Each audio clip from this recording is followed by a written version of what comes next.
दोस्तों, हमेशा की तरह पुष्पक एक्सप्रेस जो लखनऊ से खुलकर मुंबई के लिए जाती है, अपने निर्धारित समय से खुल जाती है और टाइम से सब कुछ चल रहा होता है। लेकिन एकतपुर रेलवे स्टेशन पर रुकती है और एकतपुर रेलवे स्टेशन से लेकर मुंबई तक जाने में करीब 4-5 घंटे और टाइम लगता है। वहाँ पे बहुत सारे यात्री एकतपुर रेलवे स्टेशन पे उतर जाते हैं और वहीं पे साथ में लगभग करीब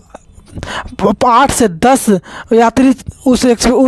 बोगी में प्रवेश करते हैं, जिसकी उम्र करीब 20 से लेकर 30 के बीच होती है। और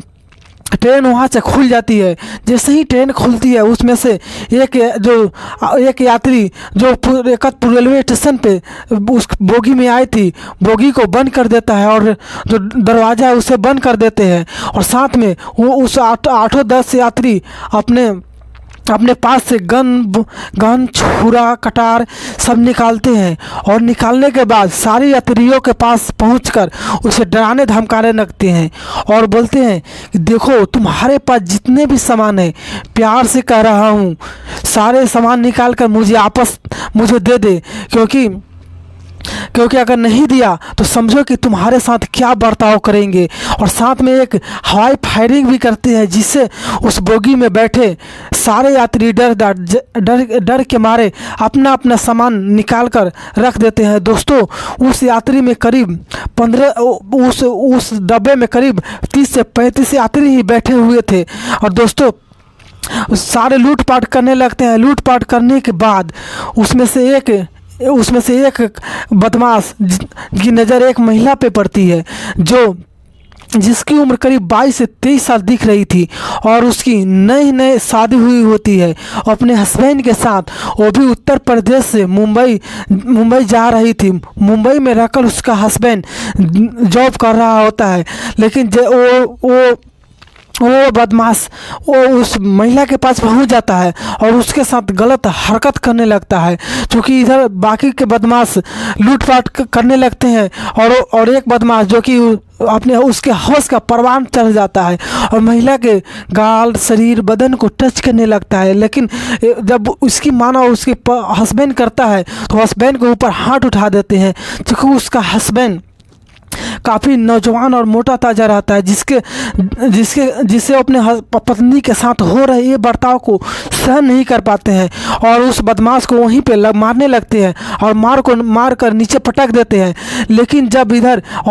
और बदमाशों को पता चलता है कि उसकी साथियों की कोई धुलाई कर रहा है, कोई पिटाई कर रहा है, तो वो लूटपाट छोड़कर अपने साथियों के बचाव के लिए आ जाते हैं और उस आदमी को रस्सी से बांधकर पिटाई करने लगते हैं। और साथ में उससे बदला लेने के लिए उसे रस्सी से बांधकर एक सीट पर बैठा देते हैं और बोलते हैं कि अगर किसी ने कोई बोला और किसी ने चिल्लाया, हल्ला गुल्ली किया, तो समझ लो सारे को लाइन से शूट कर दूंगा। और गन का भय दिखाकर बाकी यात्रियों में डर पैदा कर देते हैं, जिससे कोई कुछ नहीं बोलता है। फिर उस 8-10 बदमाशों ने बारी से उस औरत के साथ जो हरकत किया, जिसे सुनने के बाद आप भी आश्चर्यचकित हो जाओगे। फिर उन बदमाशों ने पहले जो बदमाश देखा था, उसने उस लड़की के साथ संबंध बनाया, क्योंकि दोनों की शादी की करीब 5 से 6 महीने हुआ रहता है, जिसके कारण वो देखने में काफ़ी खूबसूरत लड़की थी। जब उसका मन भर जाता है तो फिर दूसरी बदमाश ने उसके साथ संबंध बनाया और तो उसके बाद तीसरी बदमाश में ऐसे एक बारी से करके 10 बदमाश ने उस लड़की के साथ बहुत ही गलत तरीके से पेश आया। उसका हस्बैंड तो चीखता चिल्लाता रहा, लेकिन वो रस्सी से बंधे होने के कारण वो कुछ नहीं कर पाया और सारी करतूत जो उसके वाइफ के साथ बदमाशों ने किया, वो अपने आँख से देखते रह गए। दोस्तों, उसके बाद ट्रेन कल्याणपुर रेलवे स्टेशन पे पहुंच जाती है और वहां पे पहुंचते ही बदमाशों ने फिर से डराया धमकाया कि अगर कोई यात्री किसी को कोई बोलेगा या सूचना करेगा तो समझ लो कि उसकी आज ज़िंदगी और मौत की आखिरी दिन होगी। फिर वहाँ से जीआरपी का टीम गुजर रहा था, तभी इन बदमाशों से छुपकर एक यात्री ने दिमाग लगाया और आंखें में जीआरपी के जवान को सारी बात बता दी। फिर जीआरपी के जवान ने लगभग 100 से 150 पुलिस लेकर आ जाते हैं और ट्रेन को सारे ओर से घेर लेते हैं। और फाइनली घेरने के बाद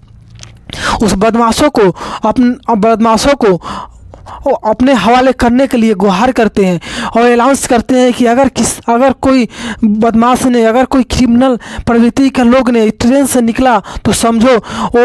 तो उसकी आज मौत निश्चित है, क्योंकि पुलिस टीम ने चारों ओर से उसे घेर लिया है। फिर फाइनली दोस्तों उस बदमाशों और क्रिमिनलों को हथियार सहित और उसके साथ लूटे हुए पैसे कौड़ी बैग उस सारे सहित पुलिस ने गिरफ्तार कर लेती है और गिरफ्तार करके जेल भेज देती है। और साथ में जो यात्री को घायल हुए थे, जिसके साथ वो मारपीट किए थे, उसे फौरन एम्बुलेंस बुलाकर हॉस्पिटल भेज दिया जाता है। और इसके बाद वो महिला जिसके साथ लगभग पिछले 2 घंटों से बदमाशों ने गलत हरकत उसके साथ यौन संबंध बना रहे थे, उसको भी हॉस्पिटल भेज दिया जाता है। दोस्तों जब इसकी खबर जब मीडिया में आती है तो चारों तरफ भारतीय रेलवे की इज्जत उछाली जाती है और लोग ये सोचने पर मजबूर हो जाते हैं कि फाइनली रेलवे विभाग जो देश की सबसे आमदनी की सबसे बड़ा साधन है, आर्थिक स्थिति में ट्रेन का बहुत बड़ा योगदान है, फिर भी उसमें ऐसा हरकत हो रहा है। दोस्तों मैं तो यही कहना चाहूँगा कि ट्रेन के हर डब्बे में सीसीटीवी कैमरा लगाया जाए और उसकी पल पल की खबर नेटवर्क के माध्यम से जो पुलिस अधिकारी और जो क्राइम विभाग का ऑफिसर है उसके पास लिया जाए, ताकि इस तरह की ट्रेन में कोई भी लूटपाट और कोई भी क्राइम जैसी खबर ना हो। दोस्तों बाकी ये पूरी घटना मुझे सुनाने का मकसद किसी के साथ ठेस पहुंचाना या किसी को दुखित करना, किसी की भावनाओं को दुखाना नहीं, बल्कि आपको जागरूक और सचेत करना है कि आप कहीं भी यात्रा करें, कहीं भी जाए, लेकिन अपने और अपनों के साथ मिलजुल कर और अच्छे से यात्रा करें। बाकी आपको पूरी घटना कैसी लगी, इसमें कौन दोषी है, अपना राय कमेंट बॉक्स में ज़रूर बताएं। मिलते हैं नेक्स्ट वीडियो में। अगर आप चैनल पे नए हो तो चैनल को सब्सक्राइब कर लीजिए और जो सामने बेल आइटम है उसे भी दबा दीजिए, ताकि कोई भी वीडियो इस चैनल पे अपलोड हो तो नोटिफिकेशन सबसे पहले आपके पास पहुँचे।